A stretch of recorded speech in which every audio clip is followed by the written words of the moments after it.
اللہ تعالیٰ ہمیں حکم دیتا ہے ایک مرکز میں مسلمانوں کے اکٹھے ہو کر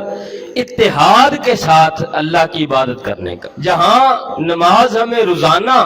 5 مرتبہ اس بات کی تلقین کرتی ہے کہ مسلمانوں کو چاہیے کہ وہ ایک جماعت رہیں، اس میں غریب امیر بڑا چھوٹا وہ سارے اس فرق کو ختم کریں، مساوات ہو، آپس میں برابری ہو، ایک ہی صف کے اندر کھڑے ہوں، ایک امام ہو، اس کے پیچھے ایک ہی وقت میں اکٹھے قیام کیا جائے، اکٹھے رکوع کیا جائے، اکٹھے سجدہ کیا جائے۔ کبھی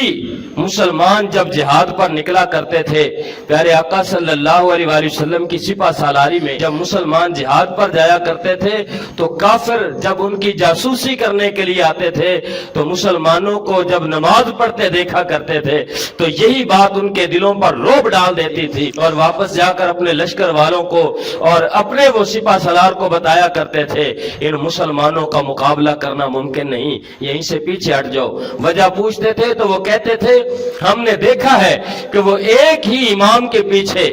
ایک ہی وقت میں ہر قسم کی حرکت کرتے ہیں، ہم نے ان کو دیکھا ہے کہ اگر ان کا سپہ سالار قیام میں سیدھا کھڑا ہے تو وہ سیدھے کھڑے ہیں، اگر وہ جھکتا ہے کسی کی بارگاہ میں تو سارے جھکتے ہیں، اگر وہ اپنی پیشانی رکھتا ہے اپنے رب کی بارگاہ میں تو ہم نے دیکھا ہے سارے اس کے پیچھے پیشانی رکھ دیتے ہیں۔ جس قوم میں اتنا اتفاق اور اتحاد ہوتا ہے وہ قوم کبھی کسی سے ہار نہیں کھا سکتی، مار نہیں کھا سکتے، وہ کسی سے ہار نہیں سکتے۔ کبھی مسلمانوں کی پہچان اسی نماز کے باجماعت ہونے سے مسلمانوں کے اتحاد اور اتفاق کو پہچانا جاتا تھا۔ اسی طرح حج سال میں ایک مرتبہ ایک بڑے اجتماع، پوری کائنات میں پوری دنیا میں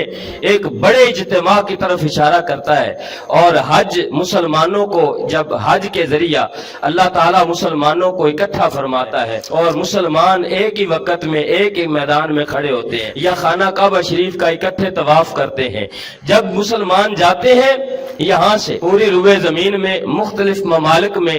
مسلمان مختلف زبانیں رکھتے ہیں، مختلف لباس ہے، قومی لباس مختلف ہے، مختلف رنگوں کو پسند کیا جاتا ہے۔ مسلمانوں کے یا انسانوں کے مختلف رنگ ہیں مختلف علاقوں کی نسبت سے، گویا کہ یہ میرے رب کی بھی تقسیم ہے اور یہ پہچان کے انداز ہیں۔ اللہ رب العزت نے کسی کو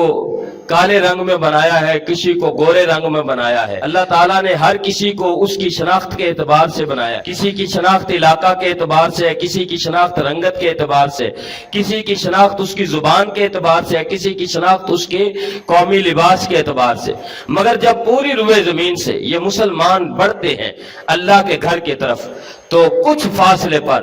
مخصوص ایک جگہ ہوتی ہے جس کو ہم میقات کہتے ہیں۔ میقات پر جا کر حکم ہوتا ہے کہ اے اللہ کے بندو، تمہارا رنگ کوئی بھی ہو، تمہارے لباس کا رنگ کوئی بھی ہو، تمہارے لباس کا ڈیزائن کوئی بھی ہو، تمہاری زبان کچھ بھی ہو، یہاں ذرا ٹھہرو، یہاں سے تم ایک اللہ کی بارگاہ میں ایک مرکز میں حاضر ہونے والے ہو، یہاں سے درس دیا جائے گا امت مسلمہ میں اتحاد و اتفاق کا، لہذا رنگ برنگے لباس چھوڑو، یہاں سے ان کو ترک کر دو، اللہ کا حکم ہے ایک ہی رنگ کا لباس پہنیے، ڈیزائن مختلف کے چھوڑ دو، تم پتہ نہیں اپنے قومی لباس کس قسم کا پہنتے ہو، یہاں ان کو ذرا اتارو اور سادہ لباس وہی پہنو جو مرتے وقت بھی تمہیں ابھی موت کی یاد بھی دلائے۔ جس طرح کفن ان سلا کپڑا ہوتا ہے ایسے ہی حج کا احرام بھی ان سلا کپڑا ہوتا ہے، جیسے اس کی 3 چادریں ہوتی ہیں کفن کی، حج کے احرام کی 2 چادریں ہوتی ہیں۔ صحابہ کرام علیہم رضوان کو کفن 2 چادروں میں بھی دیا گیا۔ تو گویا میقات سے جو احرام باندھا جاتا ہے ہمیں موت کے کفن کی یاد بھی دلاتا ہے اور یہاں ایک عظیم اتحاد اور اتفاق کا درس بھی دے رہا۔ اس حد سے جب مسلمان آگے بڑھتے ہیں حکم ہوتا ہے اپنی زبانیں، تمہاری قومی زبانیں جو بھی ہیں ان کو چھوڑ دو، قومی لباس چھوڑ دو، قومی رنگت چھوڑ دو، اپنے جتنی چیزیں تمہاری مختلف ہیں ان کو چھوڑو،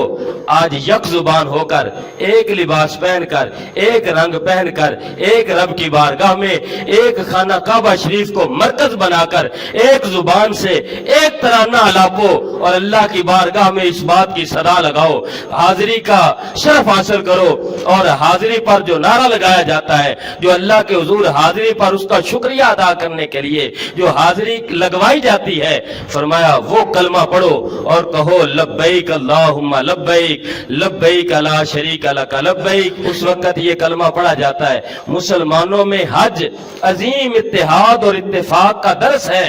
اور جب تک مسلمان اس اتحاد اور اتفاق کے دامن کو تھامے رکھیں گے تب تک مسلمانوں کو اللہ تعالیٰ اس دنیا میں قوت عطا فرمائے گا، غلبہ عطا فرمائے گا، عروج عطا فرمائے گا۔